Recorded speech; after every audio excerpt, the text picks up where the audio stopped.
Hello, everybody, and welcome back. And I've decided to name this Astral Travels, even though it's not astral travel, and in that part, but it's traveling throughout the astral plane. So, anyway, I'm Aley from Heart and Soul Connected, and I'd like to welcome my guest, Diana Boles, aka Oil Painter, who is simulcasting on her channel.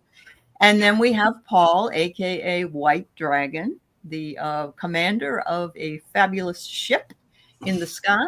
And then we also have with us today, and joining our panel is Diane G, who also is going to tell us a little bit about herself, if she wouldn't mind. Yeah. Yeah, I don't. I'm Diane G. I'm an Akashic Records reader and an emotional energy healer. And I also work with the Galactics. Wonderful. So currently I'm working in the Pleiadian side. I have a medical ship there that Paul calls the Galactic Minutemen. And we travel across the galaxy. Wow, that's fabulous. Well, you'll have to tell us if you've seen sails up. Yeah, I'm sorry. Her ship's not called the Minutemen. That is the organization that we will. Yeah, my ship is called Ion, I-O-N. Ion. It's a part of the Galactic Minutemen. And also, Diane is the monitor extraordinaire. Oh, thank you. I don't talk about a bounce. This girl's all over the place. Yeah, she is a busy girl. So I know you're also doing a show now with Linda De Gonzalez. With Linda. Yes. Yes, so we'll have our next show on May 21st. It's an Akashic Records reading and clearing show. So Excellent. It's called Into the Ether. All right. That's very nice. So Paul's kind of got some things to share with us today. He got some permissions from some of his people he works with and some of the big wigs. And we also have some wonderful AI pictures that he put together that we'll show you. And we're going to talk a little bit about the book, The Prism of Lyra, as well.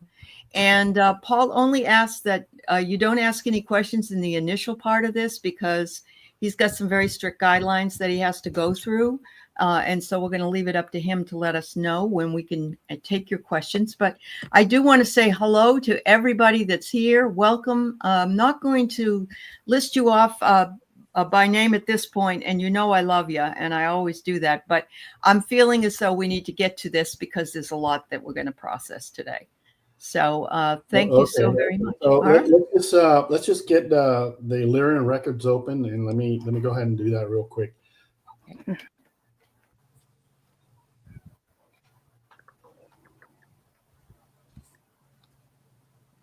Okay, they're open. So now, just in case that we want to ask a question that requires the Akashic read, but basically, what I wanted to start with was just to talk because it affects all of us. I mean, Aley, Diane, and myself, and that's really the why I put up the pictures. I sent the picture. Mm-hmm. Yeah. And we can start with the Pleiadian pictures first. All right. That one. The Pleiadians are very advanced, and they were involved in the latter part of the migration. And I don't know specifically when they got started, but they're kind of tall usually. They live about 800 years. They look almost human, with the exception that their ears may be just a little lower on their heads and stuff like that. Both male and female look very gorgeous and handsome. So if you ever see somebody like that, it's probably one of them. And I understand that Diane G is from them. She's one of them. Yes. It's actually a common misconception that all Pleiadians look Nordic. So that's not the case at all. No, they got different types. They got different types. Yes. But the ones that are here on Earth are like this because they look like us.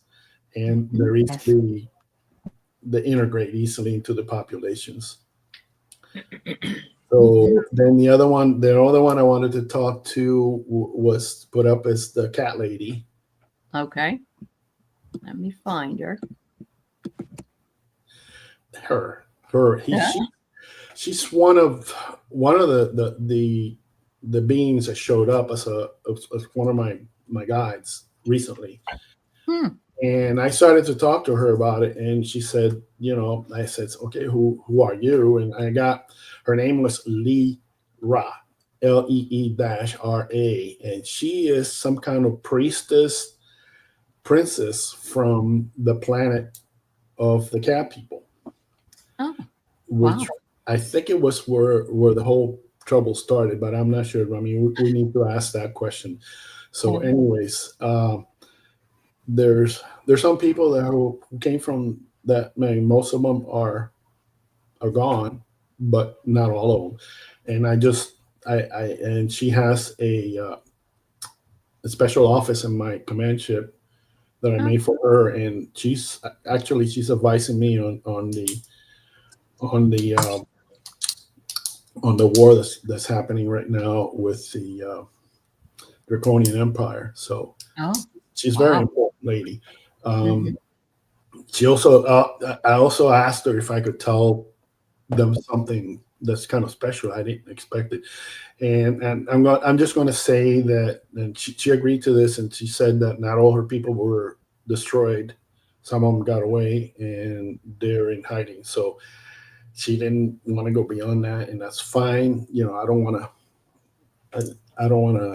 put them in any kind of danger or anything like that. But they're around. They're just, Paul, there's some people that I've seen that have had cosmetic surgery. They've had whiskers put on themselves, and they're made to look like. And I'm wondering to myself, are these people remembering being in that lifetime? It just is an interesting concept. It's possible. I mean, I've met some people like that before. They look very strange. Yes, I know. Yeah. No, this woman looks pretty good. She actually looks like Kim Kardashian with cat ears. Oh, she's very good looking and very regal, very, very regal. Yeah. Now, the thing with the AI that I use, I mean, the AI kind of gave me a little racy kind of pictures. And even though I have a filter on it, and this is okay. Yeah. I mean, there were some that looked like she was like a tabby cat, and she doesn't really look. She looks a little more like this. Okay. So, and then the other one I wanted to go by is the Hardarian lady. She looks like a Lynx Point Siamese. Yeah, right. And these are the Hardarians, and they were also involved in the migration. I don't quite understand when they got involved, but you want to tell them a little bit about that, Diana? Yeah. So the cat people, my understanding is they began on Lyra.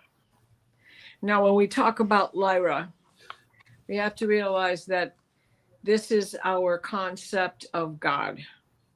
This is the ascended being without a body, the energy of creation not needing to create. However, the prism is about the fragmentation. The fragmentation is suddenly there were fragments separating, creating these facets cut into this prism, right? And as those segmented, their idea was, well, I want to be in control. And then there were others who stayed in a more, I don't want to say divine masculine and divine feminine, but we must, because there's a separation, there's a polarity. So the divine masculine and the divine feminine, that were together in the beginning as non-physical beings, just the wholeness, the oneness of what we want to call God. But anything you want to apply, be here, Allah or Buddha or any superior creator being. So there is a school of fragments who are of the divine that want to be of service. So they become the softer and are referred to as the divine feminine. And there are those who say, well, now, wait a minute, somebody needs to be in control. Somebody needs to be boss. So that is given the divine masculine. So when it's all together as one, it's integrated and there's a balance. But as the prism began to fragment, the balance separated. Now you can go linear, as I would talk about the North Node and the South Node in your astrology chart. It's a pole. It is always the same degree on each side. Somewhere in the middle is where you have to meet, right? So you adjust that as a teeter-totter as to who has to come down, who has to go up. In this fragmentation and the fact that we're talking about a prism, now we're going to be triangulating. And as they work back towards the middle actually ascends. So as this was happening and Lyra was blowing apart, some bounced down to the planet Earth and some bounced out in another direction. Well, that integration, you know, those who were of the, I don't want to say warring variety, but of the dominant variety who thought there must be a leader, there has to be somebody who says yes, no, and takes control. They bounced down to Earth to try to set all of this right. So when the Lyrans that were on Earth, that were of the, no, we have to be in service to each other. We must remember that there is a wholeness to all of this. If we don't have that wholeness, then we're bits and pieces. So they didn't like this warring that was going on, where there was this dominance trying to come in and take over what they had already established as the beginnings of humanoid life. So they bounced up into Pleiades. And we all know all of the different legends about the seven sisters. Whether you look at it from Buddha's angle or from a Cherokee angle or from a Ojibwa or go to South America, those seven sisters all have a similar story in each culture. One of the legends here in Virginia is that it was the Bear sisters bounced up there to get away from the bear that was trying to take control of them. So the legend even feeds into that centuries ago, long before the book, The Prism of Lyra, came along, where she does go into this, as well as just other schools of thought all over the planet. So as this polarity started to say, well, now I got to conquer that and I got to go conquer that, it began bouncing around. And that is where the beginning of life starts. Whether it is on this planet or Hadarian or in what is that, Zeta Reticuli. Yeah. You know, wherever it is, the same things seem to be going on. The fragmentation, the dominance. And when we look at this, we look at it as 1D, 2D, 3D, 4D. Well, Lyra was 7D, 10D, 16 string, whatever you want to call it. It was up there in the highest because it had no physical entity. Right. But the idea of that created this explosion. So we can look at that also as the Big Bang Theory, as how it all started. I always thought that it all started in the Lyran era, in the Lyra space. And you know, I made some notes here. The Lyran, the Lyran is a constellation. Yep. And then we have some planets that or some star systems like the Vegan system that for some reason, I think that's you're from the Vegan system, Aley. Do you happen to know that? I was told I was Mintakan. That's the belt of Orion. Yes. Mintaka is in the belt of Orion. That's correct. But that doesn't mean I haven't spent time in other places. Right. Because So that fragmentation and bounce was going on everywhere. everything, it's like Diana said, everything it fractured, and after the whole thing happened in that area and where the Lyrans were, it just fragmented. Now there was the Palladian side, and the Palladian, the Lyran started the migration, and then they were running away from who, and they started the migration, and then they picked up because they were constantly making trouble for everybody. So and then when after were the Palladian people.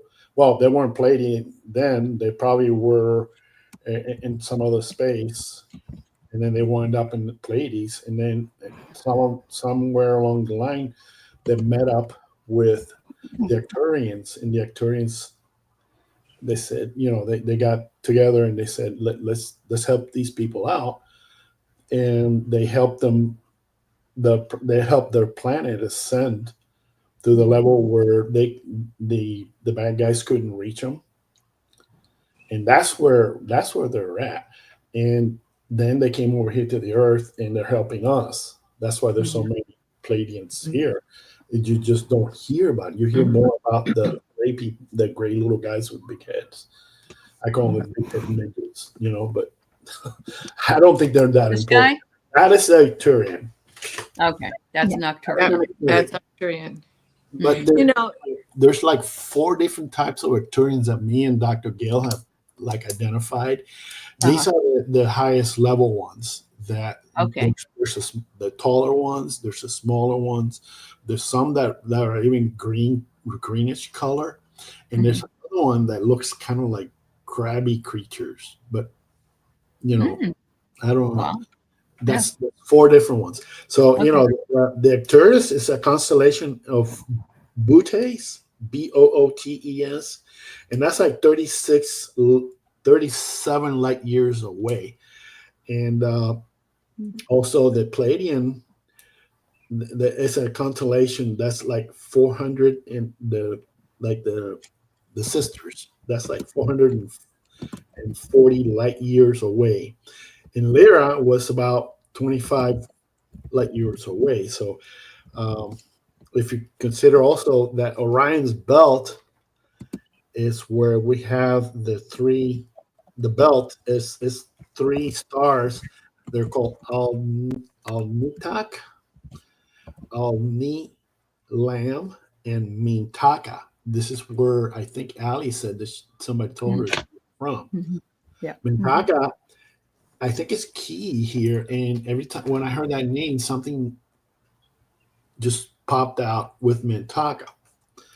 So I think we need to ask the question first to see what that's in the records. And the question that I want to pose is when to the record. I'm sorry, to the record masters. It's when does this whole thing start at the Lyrian space? When did it start, and why did it start? So we can start with Diane or Diana, whoever it is. You each get a turn. So whenever you're ready. Aley too should weigh in because she's good at this stuff too. That's all right. I'm happy to hear what you girls have to say first. And you can join into Aley. I didn't know you did Akashic stuff too. So No, that's okay.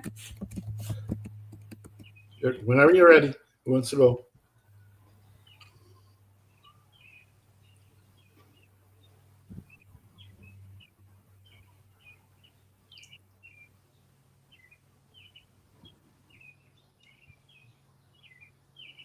So Lyra used to be a very peaceful place. And the Draconians, actually, from what I know from my previous dives into the records, they were from another universe. They got kicked out from their universe for causing trouble there.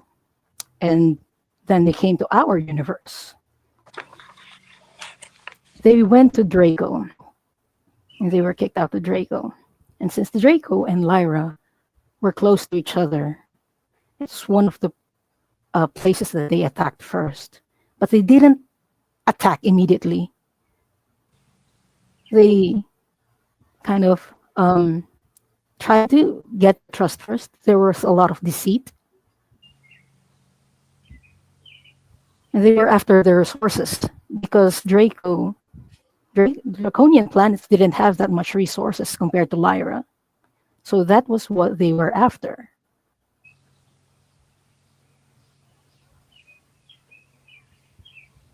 And there were some Lyran people who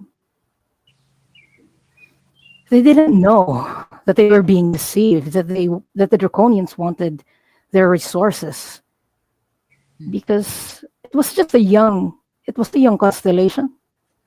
They didn't have any prior experiences to this before, the Draconians.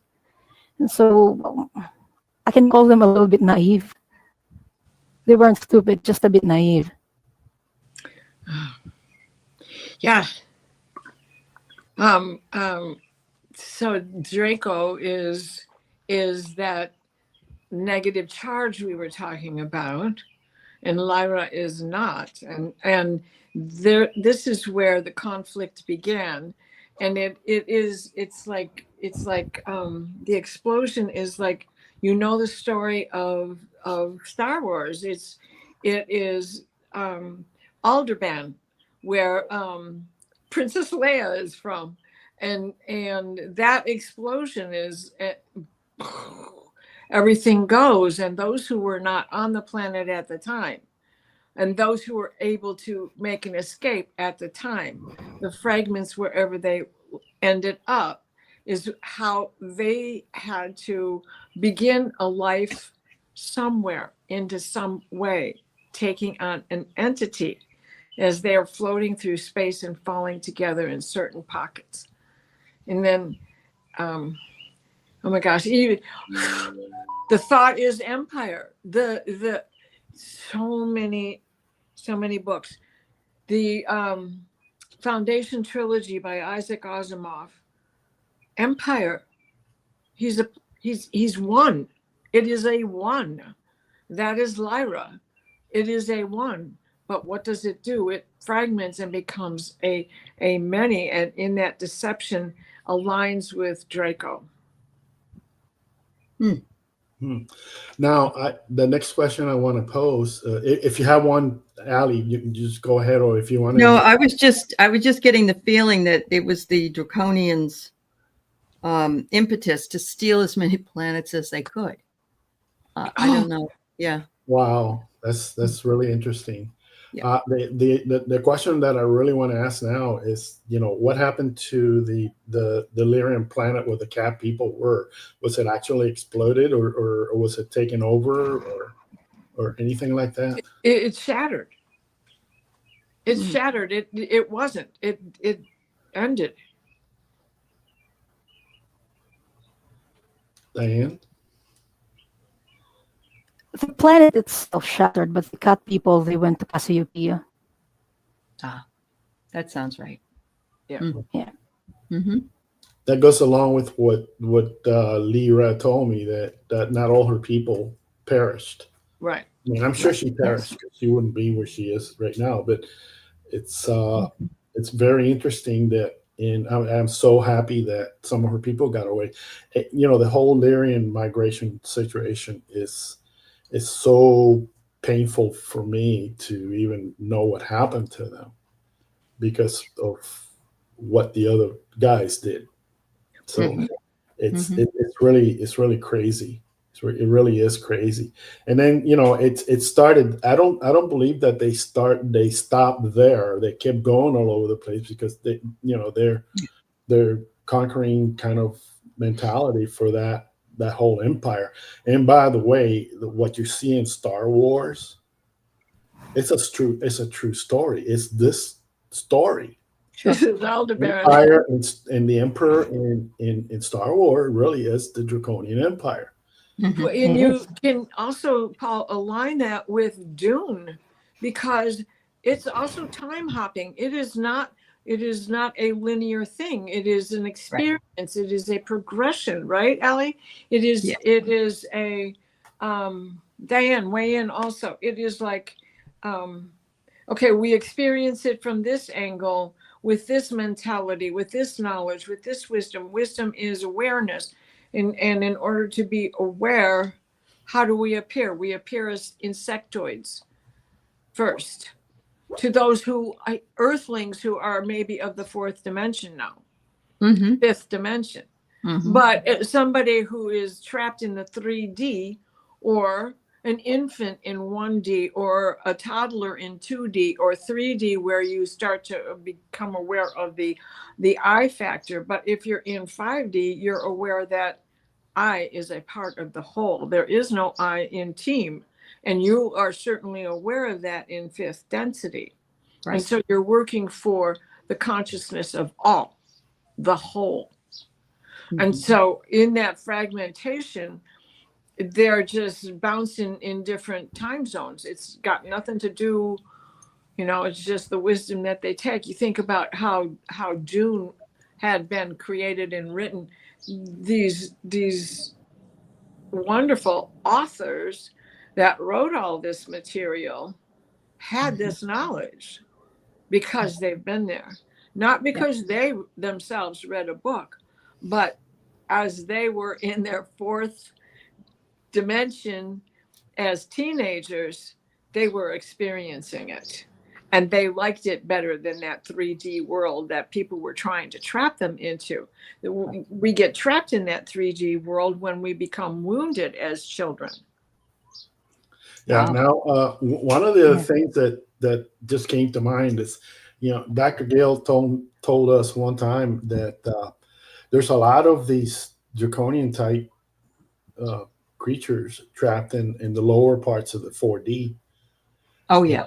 And when we traverse through that area going into the higher realms, they try to like sidetrack us, like hold us back and keep us from getting to where we need to go.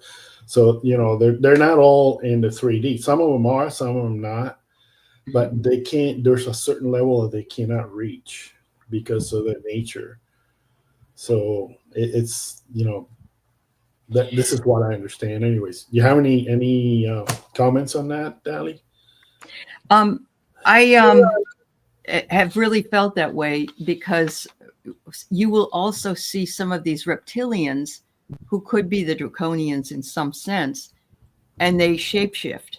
And it's because they can't stay in that 3D because they're actually trapped further down. But so that's why you can see them, and they move through in a very, it's almost like, I don't know, you've seen a lot of people here on the earth that actually are from that reptilian lifetime that are trying to work through whatever it is they want to work through here because the level is so low.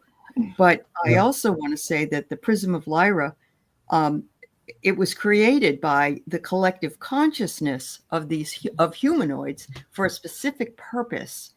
And it was because they wanted us to have a home to go back to, because a lot of these planets are gone now, like you said. And it's really sad, really sad. It is really sad. But if we have that collective consciousness, which is what we're tapping into here in the Akashic and other realms, then we have the history embedded within that consciousness, and we can lift it and bring it back to the source and other people who want to hear about it and learn about it. Beautiful. Yeah. And then, at some point, they got all over, they started kicking people off their planets, and some of them ran. Yeah. And that's the picture of that I sent you with the spaceships flying off. If you want to put that up. Yeah, sure. They were running for their lives. Sure. And a lot of the ones that did that kind of stuff were the Pleiadians.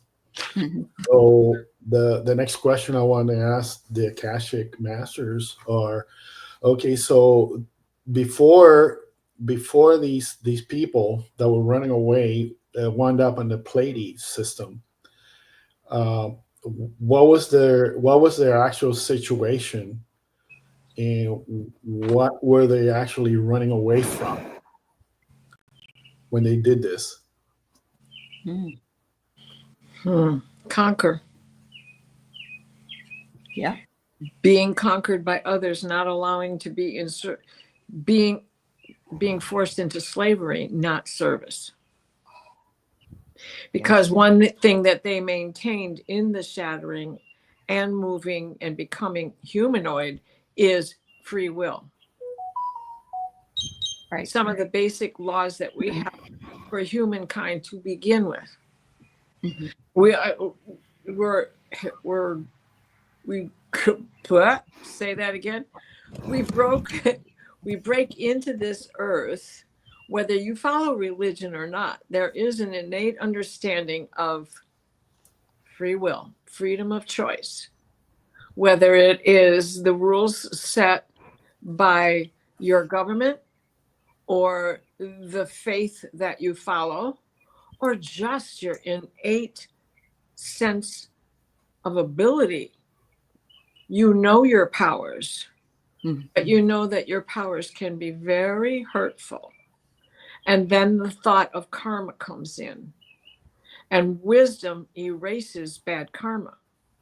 Because when you are aware, you don't do that stuff. Angie, let's This is difficult for me to look at because I was being shown Vega.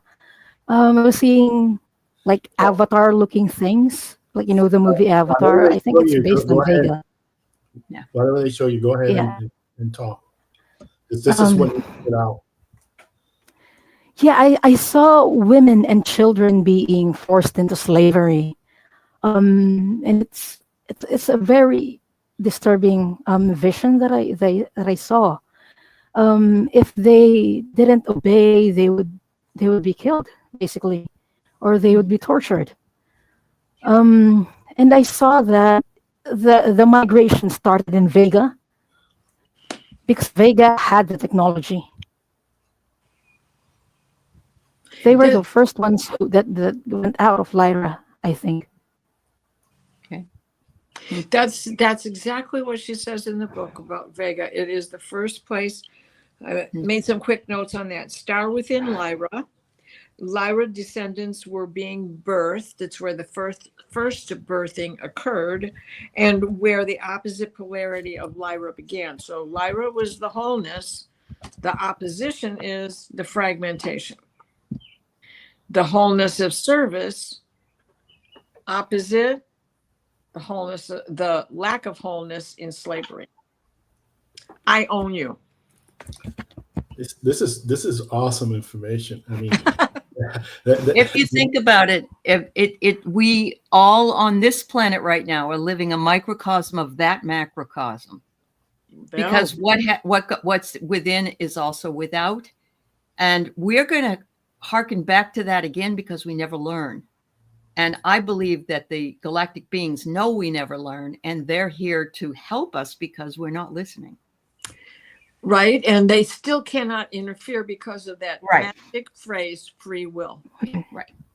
Yep. Right. The dispensation was that, these records are not very much accessed, but because they're not really tied to any specific person. There's a large group of people. So the next question I would like to pose is, during this migration from Vega to the peoples that were able to get away while they were being chased by the bad guys, that wound up in the Pleiadian system.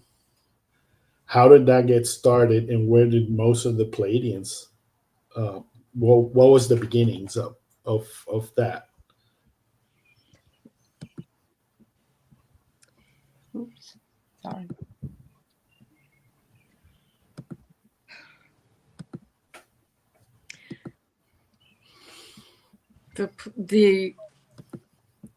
there's an apex plane that we need to talk about first, because this is where the integration was attempted to get back to the faith of Lyra after it had vanished, and all of these scatters into other areas. And that apex planet was not successful because, again, we still had that bottom argument. I own you. I have free will. I don't like your free will. I own you. I don't like you owning me. I have free will. I'm out of here. So that's the apex. That is the triangulation, is bringing that back together instead of. And there's, in that system of polarity, you have to take the helm and rise yourself, even as we just look at life today, let alone how it was back when that happened. So the Pleiades were colonized by the Lyran, the shoots of the humanoids, right? The Earth's main genetic connection is on Pleiades in that star system. And pick a star, can be a life. Pick a planet. There's so many planets and asteroids out there that can support life. It just may not look like us.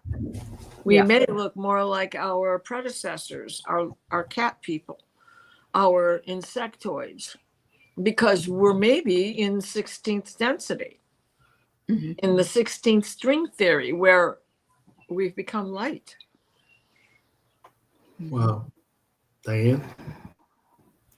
I saw that it started in Vega, and it wasn't just the Lyrans who had the technology. Arcturians at the time also had the technology, and they were helping Lyrans escape.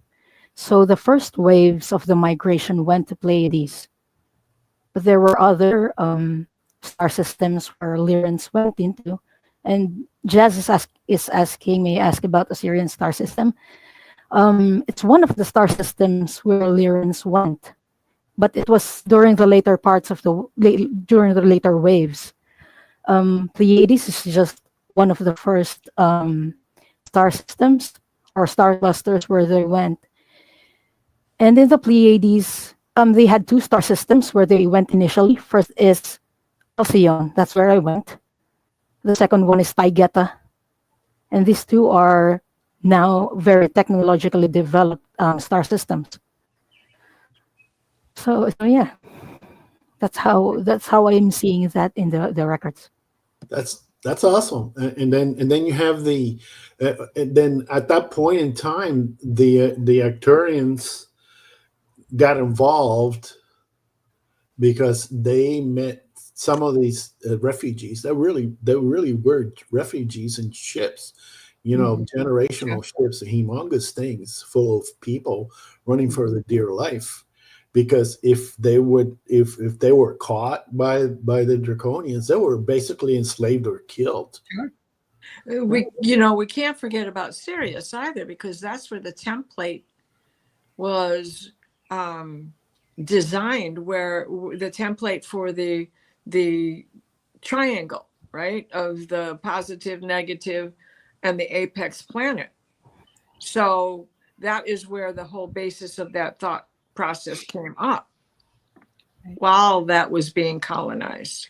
And that was probably actually the first place after the Pleiades bounce that really became a colony of people trying to work together to do this, to come back together instead of being in this polarity.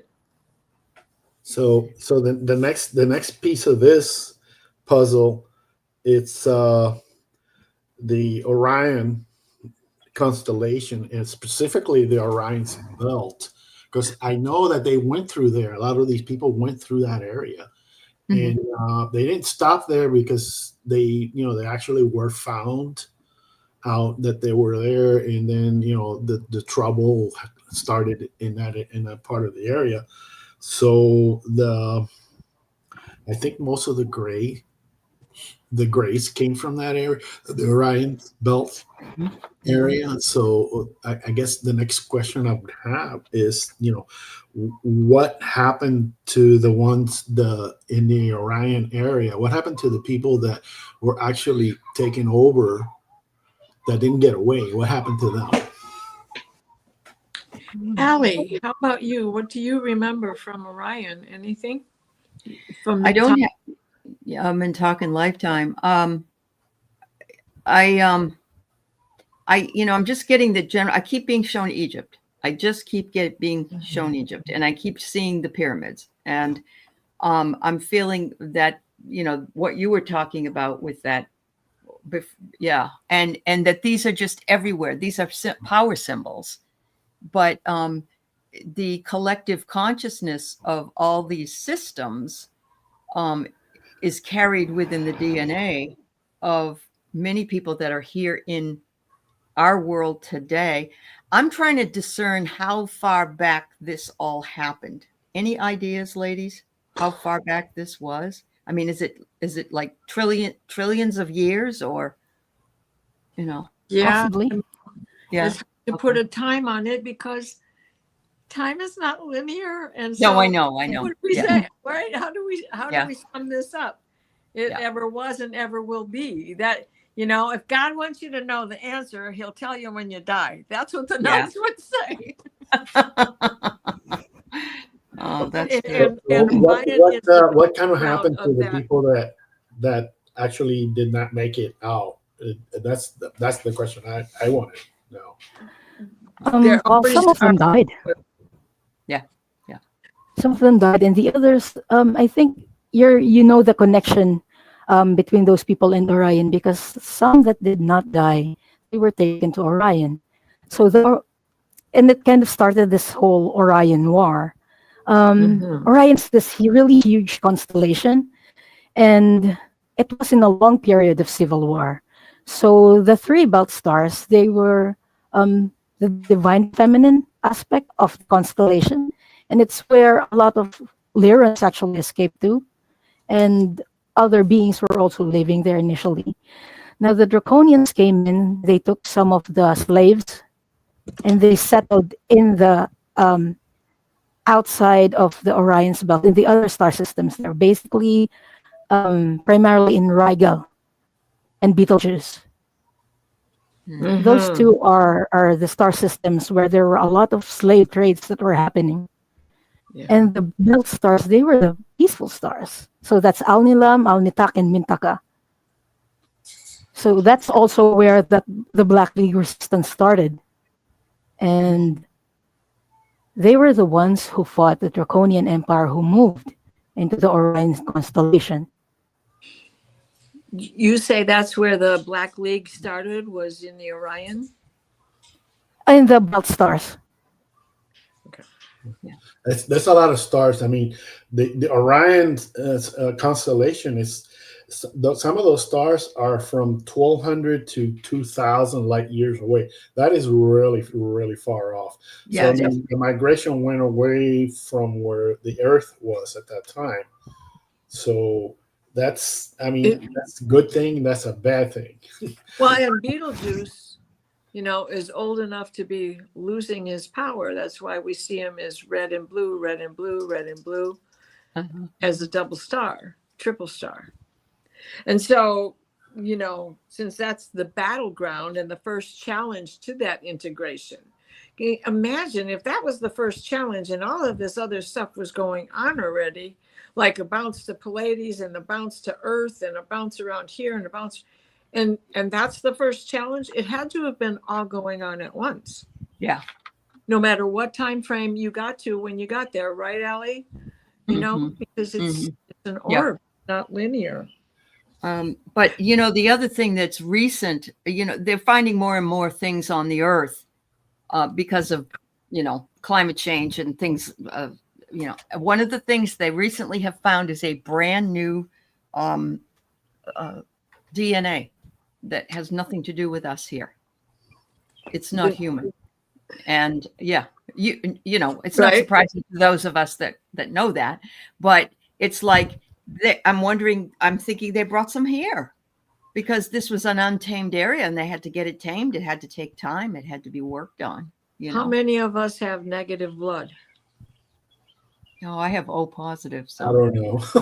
I'm I A don't know about that negative. either. And Yeah. somebody in the chat I just saw had mentioned something about being O negative. O negative. Yeah. Yeah. And so Yep. negative blood is also considered to be alien blood because it's not of this planet. Sure.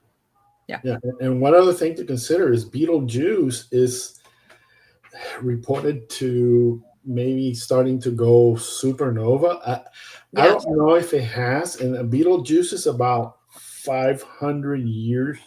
No, it's about 642 light years away. And if it did already go supernova, which I don't know, that's one question I really want to find out. We're not going to see that until maybe 30, 40 years from here, because that's how long it takes light to get here. Now, my question would be, did the Betelgeuse actually go supernova? I read an article, so I'm not going to ask the Akashic about this because I believe that it already has. And what we are seeing is we're waiting for the blast to hit us, but it still can be 2,400,000 years away before we see it because we cannot measure that. But the article was that it happened over 21,000 years ago, that it already went supernova. We just haven't gotten the light here yet. Mm-hmm. Yeah. And so because of that, I don't want to weigh in on the Akashic. Yeah. Sure. Diane? I'm not really getting ahead on that. Well, maybe it hasn't. Maybe we're not supposed to hear. I don't know. I mean, that is a question that I always wanted to know. I mean, did it? If it happened, it's in the record. If it didn't, then it hasn't happened. So, this is really, really, really interesting. And then, after the Pleiadians, and I believe that the Pleiades are very well protected. Is that according to what you know, Diane? Well, protected by whom? Protected by the people there. I mean, that's because they are a member of the Federation. Oh, I see. Yes. In that case, yes. Because there are a lot of Pleiadian members of the Galactic Federation. Because we didn't want what happened to Lyra happen again in other star systems. So a lot of us volunteered to be a part of the Galactic Federation. So along with the Arcturians, because Arcturians are like the guardians of the galaxy. Oh, the Arcturians are awesome. I mean, they got the best tech there is. I mean, nobody beats the Athena as far as firepower. They're in that angelic realm, Arcturians. Oh yeah, the Arcturians are usually 6D or higher, and they only come down here to 5D or maybe even a little lower, not much, because they got a reason, and they stay around until they finish that, and they zip right back up there. So, right, they're the idea of the whole integration, returning. They are, that perfection that takes us back to the top of the triangle, where we do it for ourselves. When we talk about Draco, I cannot help but think about Rahu and Ketu. Yeah. The two-headed dragon. You cannot help but think of that. Well, I think we're at the point where I can probably say that, we have, they were here, those Draconians were here on the Earth. And maybe 2 years or something like that ago, they were all removed from the Earth and the solar system. They were taken away. I mean, the really bad ones. And then, they cleaned out the whole solar system. And I think this is where the flip over of the galaxy. At that point, they had like 2/3 control of the whole galaxy, the Milky Way galaxy. 2/3 was controlled by these people in some measure or another. And we're in the part that that wasn't. So then, once after they got kicked out, they, of course, it's like when you go up to a red ant pile and you poke it, and the red ants come out and they try to bite you to death. Oh, that's what they did, and they got creamed. They didn't make it. And every single time that they have tried a big stunt like that, they have been beaten back to the point where they keep losing ground. They lost 2/3, up to 2/3 of the one of the arms of the galaxy. There's two arms, and then the last battle, which happened a few months ago, something like that. That was a big one. They lost the entire control of the galaxy. They don't have control now, and they're in disarray. They don't know what they're doing. They're like thrashing and gnashing at everything that they can find. But every time that happens, they get all beat back, and they pay a very, very stiff price. So one of the things that I was tasked to do is, well, what do we do about this? And I came up with this organization I called the Galactic Minutemen, which is very new. And it's like a rapid response force of volunteers, and Diane's part of it. she's running the med ship that goes along with it. I mean, there's many ships that do that. The idea is that at any moment's notice, you can go wherever it is in the galaxy, and that's part of the reason why I asked you to get your ship upgraded. So, yeah, I was wondering about that. So, I mean, all the ships they can go in the from one end of the galaxy to the other in almost instantaneous time. And one of the things that happened that I'm really surprised about is I got the permission from Archangel Michael to use what I call the angelic network. And this is just a network of them to communicate. It was just instantaneous anywhere, in any place, in any dimension. And that is how the alarm button goes. Whenever that goes, anywhere, that's where the Minutemen go. Right. And we're operational right now. And I expect it to be like a grassroots movement where it spreads all over the place, and then everybody helps each other. So that hasn't been activated yet. It is active, but it hasn't been used. That's what I wanted to say. It hasn't been used yet, and from what I understand, I mean it'll be used pretty heavily in the future. So I don't know when exactly, but it doesn't matter. We're ready. Yeah, that's cool. So Leah'd like to know where you're from, Diane G. And I think what she means is your planetary, where you're from. Oh, where I'm from planetarily. My origin is in Lyra. So I was one of those vegan people, the blue beings. Okay. After Lyra blew up, we went to the Pleiades, and I stayed in Maya. So it's one of the star systems that is focused on spirituality. So a lot of the shamans and priests on Earth came from Maya. And aside from Maya, if not from Maya, I would incarnate in Merope.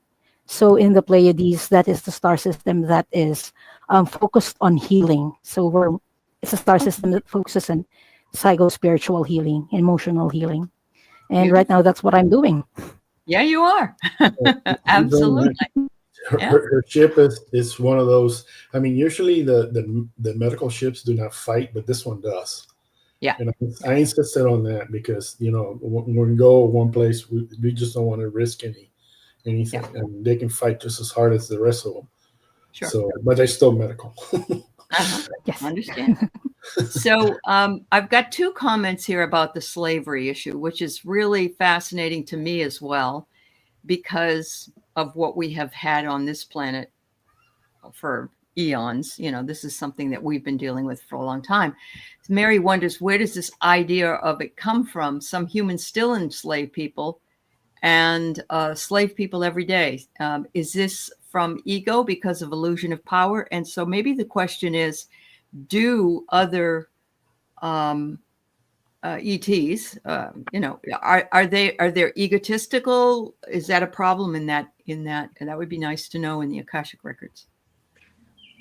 It's the challenge to integrate. They do not want to integrate. They just want power over others. Power over anybody or anything. Yes. Yeah. Okay. I do like this, and I agree with you, Leah. Once we stop eating animals, we'll no longer be a food source or be trafficked because they'll be able to tell. You'll be able to tell if people are lying to you, is what she said. That's interesting. Yeah. I haven't eaten meat since I was 18 years old. Except And, to Still break it. I've tried, but I can't break it. So I don't know. well, I would eat fish because my first husband was an avid fisherman, and it was a big deal for him. And of course, in my desire to make him happy, I went with him and did those things. But once we separated, that was it. I never ate it again. Yeah. And I have tried, and I can't. My body won't digest it. Besides, yeah, I had to stop giving up. I don't eat cows. That was one of my big ones. But I don't like the taste, and I don't I didn't like how tired it made me. And I really love cows. I'll go hug them if I see them. Bet you don't eat fish either. No, I don't eat much fish. Ruby wonders if aliens can read our minds. Yeah, they're very psychic. I mean, they usually you can read their minds too. By the way, so it's not. Yeah. It's That's not how like we communicate. you can read their mind too. Right. Energy of the transfer of conversation without opening your mouth. Yet it is words you are hearing, correct? Correct. Yep. And words that you are saying back in your own voice. You can hear that voice, I can. but you're not opening your mouth.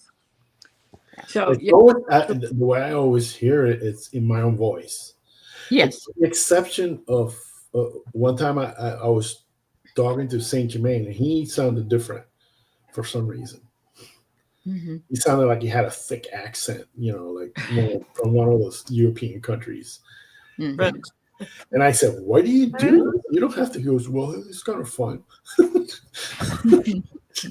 He's the only one. He's the only one that ever that happened with, and I don't know why. I mean, he's kind of funny too. Well, that's really cool. Now, Larry has his own voice. Merlin has his own voice. Runji has his own voice. Larry shows up as an opossum all the time. And then, of course, the smattering of birds that start talking. Yeah. Cynthia Rose, you could probably find out through an Akashic reading with any one of us that do Akashic readings. But the other thing is there's a gal, Deborah Zacco, who does soul readings. And she's the one that talked to me about being a Mintak. And actually, she said that I am a Earth originator. I originated here. And there aren't many people that did. And then I went to Mintaka. Right? You're a founder. I truly can see that. Yeah. Truly. I love to listen to you speak. Your interview that aired today. It's not that you're commanding. It is just easy to listen to what you have to say. That's good. My husband even said it was okay. And if he did, well, that's unusual. Well, of course, Diana is a Hadarian. Yeah. She's a space hippie. I call them space hippies. Space hippies. I mean, they're so full of this love everywhere, and flowers in her hair and that kind of stuff. Absolutely. Yeah. Absolutely. So also, Cynthia Rose, I'll have a show on Sunday. I'll be doing Starseed Origins. So if you want, you can drop by on my channel.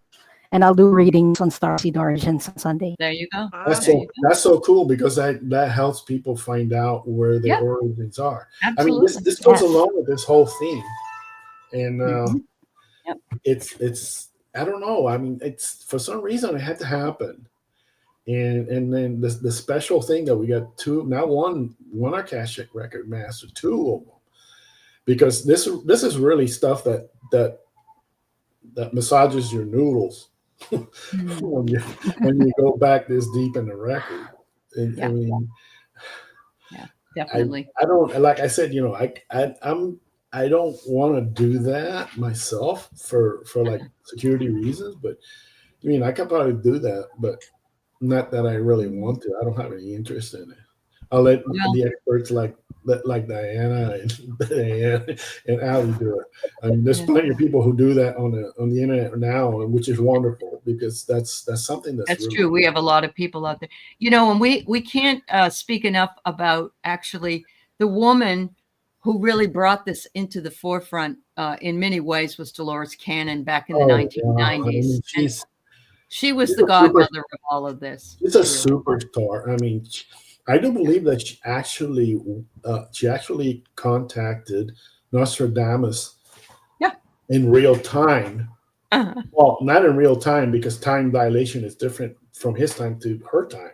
Sure. And he said in those books that, one, if he was in there for 4 or 5 hours, it may be like 10 minutes for Dolores. That's right. That's right. So before we move on, or We're actually at the top of the hour. Are So we? yeah. do we have time for me to show the cards that I drew before? Yeah, you can do that. Yeah. You can do that. In the meantime, I've got this question from Angela. Do the ETs each have their own language? Like the Egyptians, do they leave any written records here on the planet? Would be interesting to know if you can. Yeah. Yes, I will say yes. When we look at the pictographs and we look at the hieroglyphs and we look at when we hear light language, when we hear sounds that we don't understand, when we hear black people talking, these are all the different languages, and they're coming into us because they're speaking to us. And there are some languages that have never been deciphered still here on this planet. And one of them is the Voldich manuscript is one of them. Right. Yes, the Voldich. And Aramaic is another, to this day, a couple of words that but the rest of them is right. Yep. So, And it's more to be discovered. I mean, there are caches of stuff that is not supposed to come out now. It's supposed to come out later, and it will. I mean, and it will, and then you'll know, hey, we ain't been the only ones here. There's been more people coming around. Yeah, that's true. Yeah. Right. So Diana, what did you pull? What did you pull for your cards? My finger says yes, and I think we'll be here to know. Absolutely. Absolutely. Yeah. Okay. So I did no rhyme or reason. I just chose from this deck, and it's amazing. The order in which I pulled them is basically the order in which we spoke. The heart of the sky. Oh. That's Lyra. Okay. Right? Oh, that's beautiful. Yeah. Right? Yeah. And then we talked about Vega. Well, Vega's a pretty, pretty bright star. And then we had the sun. Oh, yeah. Look at that. So the sun came out. Then we talked about Pleiades. And with Pleiades, we've got this wild woman because people were bouncing off of Earth from Lyra to Earth and back out because they wanted to get away again. So the wild woman is off to the Pleiades. Then we had the sorcerer. Now, the sorcerer, I'm going to remind us all about the black dragon, the black words, and the black Merlin. And this is where he originated. And in doing this, we got to go to the dog star. And then we talked, there was a question about time, space. We have none. It is the time masters. Yeah. Chronos, there you go. right? And the very last, Orion, he is the hunter. Oh. I have absolute chills because they're all standing here. The heart of all of that is just standing here. Yeah. In these cards. And there was no rhyme or reason to the way in which I pulled them, Right. Perfect. That's perfect. All right. So it's time to close. It's time to close the records. Just 1 second. Yeah.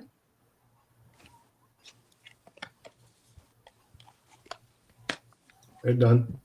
You doing? So we're all closed. So Yeah. I mean, I'm really pleased. I was kind of worried about this. Oh no, it's all good. Because I wasn't sure if it was going to work or not, because this is a different kind of approach. It is a different approach, and we're only doing layers, Paul, and that's why we're coming back every 2 weeks, because it's all in layers, and everything that we're doing is in divine timing. I really truly believe that. So beautiful, Aley. Thank you. Yeah. Thank you. Thank you, Paul. Thank you, Diana. Thank you, Diane G. And welcome to the panel again. And thank you to everybody in the chat. We surely wouldn't be here without you. And we thank you. Please go over and like and subscribe. Diana's got her channel up and running. And Diane G. Whoops, wrong way. Diane G. has her channel. And she's got some great shows coming up. So thank you so much. Hit the thumbs up. Thank you. Thanks, everybody. Sure. Have a wonderful day. Bye-bye. Bye-bye.